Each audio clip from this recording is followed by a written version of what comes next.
Alright, so as some of you know, part of my life is dedicated to understanding the hidden connections between the realms of anime and video games, etc. The truth is out there, and I plan to uncover it all. Today's theory is just such an occasion.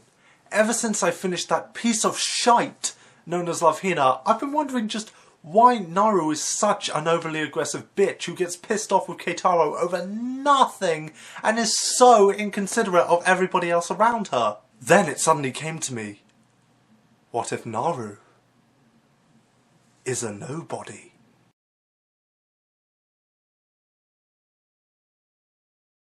No objections? Huh? What? Normally this is the point where you tell me how crazy I am for thinking Naru is a nobody. Oh, right, you're being ridiculous. Are you alright? You've been awfully quiet lately. Sorry, I've had a lot on my mind lately.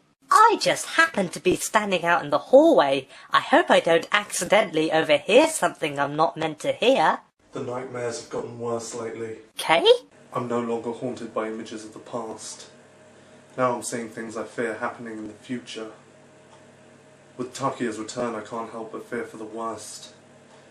There's no way he could know about that, could he? No, of course not. I'm being paranoid. But still, it's only a matter of time until he finds out. Cloud's given us some materia to help us prepare. Hopefully it won't come to the point where I'll have to use that thing, but with Takiya I can never be too careful. If it does come to that point, I'll most likely have to tell Emma everything. She's so innocent. I don't want to burden her with my own problems. She's got her own dreams to focus on. I don't want her to get involved in this. But there's no doubt Takiya will do that for me. But until that point, I have to keep her in the dark.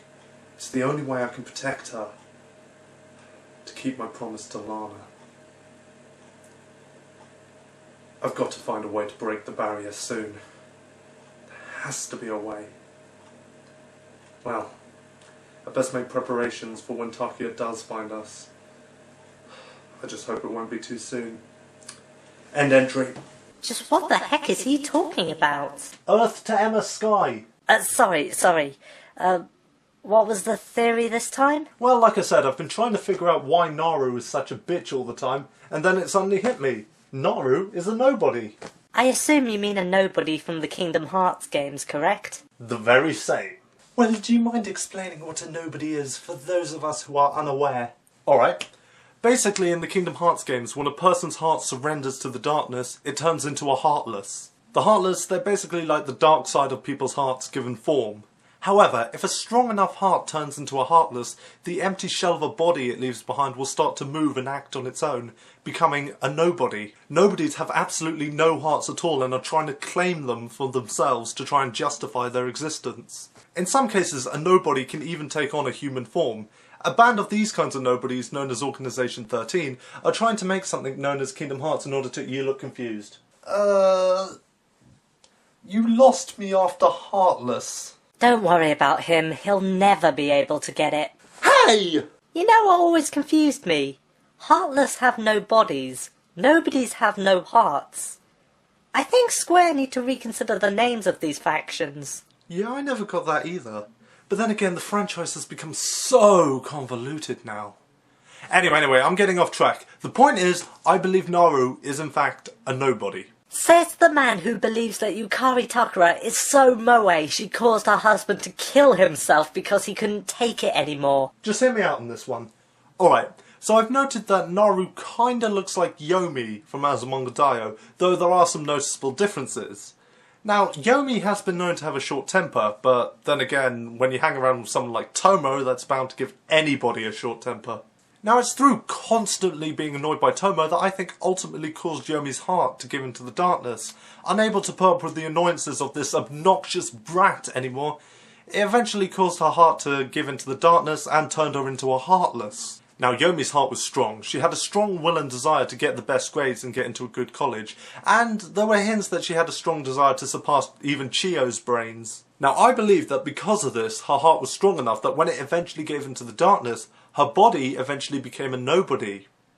It became Naru. As we've seen, when one becomes a nobody of humanoid form, while they do look similar to how they did when they were whole, there are some noticeable differences, which would explain Naru's antenna. Now, normally nobodies don't feel emotion. Then again, Square never seem to stick to this fact and then come up with the most ridiculous reasons behind the fact that they seem to show emotion even though they're not supposed to feel any. But anyway, I'm getting off track. My point is that they're not meant to have emotion, yet Naru shows rage all the time. Well, it's my belief that when Yomi's heart surrendered to the darkness, it was so full of rage from being annoyed by who is perhaps one of the most obnoxious people I have ever seen. And that's saying a lot because I hang out with you, Tamaki. Hey! It's because her heart was so full of rage when it became a heartless that all her nobody can remember from when she was whole was that rage, which would explain why she gets pissed off over nothing. This would explain perfectly why Naru is such a bitch. She has no heart. She's a nobody. You done? Okay.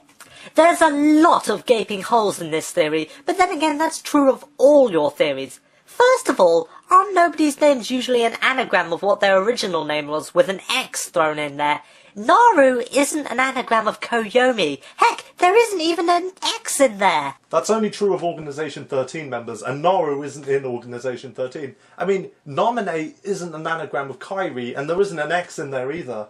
Okay, fine.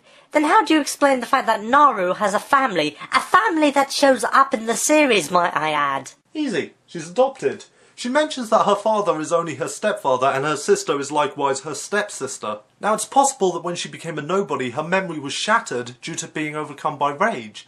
Now it's at this point that the woman that she calls Mother found her and took her in and started to care for her. She started to care for her as if she were her own daughter, and because Naru's memory was shattered, she just assumed that she was her mother, so her mind created memories in order to compensate. But that still doesn't explain all the flashbacks to her as a kid, or her promise to Seta and all that stuff. Well, it's possible that her mother did legitimately have a daughter who passed away, called Naru. When she was caring for the nobody, it's possible that she showed her old photo albums of the dead Naru and just told her it was her, again causing her mind to create its own memories. Then what about the memories of people like Kitsune and Seta? Obviously her false memories started to affect those around her. Some nobodies can have power that affect people's memories. I mean, look at Namine. That was because Namine wasn't a normal nobody. Even still, it's possible. But anyway, this would explain all her bullcrap about feeling unloved. While her parents do show love to her when they do come into the series, maybe she can sense that it's all fake. Or maybe she thinks it is because she's unable to feel love herself. You know, what with having no heart and all. Or maybe there is some kind of emotional void between them. After all, she's just an empty shell at the end of the day. Maybe their love is fake. Heh, when you put it like that, you sound like you almost feel sorry for her.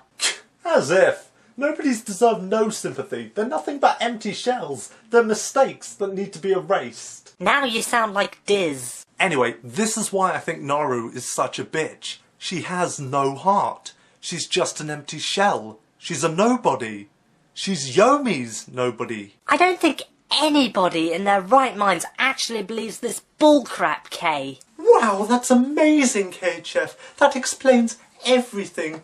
I feel enlightened now. Tamaki doesn't count. He's a moron. I can't believe you managed to find such a theory within this series. Actually, I have 3 theories pertaining to this series. 3? Yes, but the other 2 will only upset Cloud and Chrono. I can see where you're going with the one for Cloud, but why would one of them upset Chrono? It doesn't matter. Just don't tell either of them about this. Because if I'm right, it's just going to make them sad.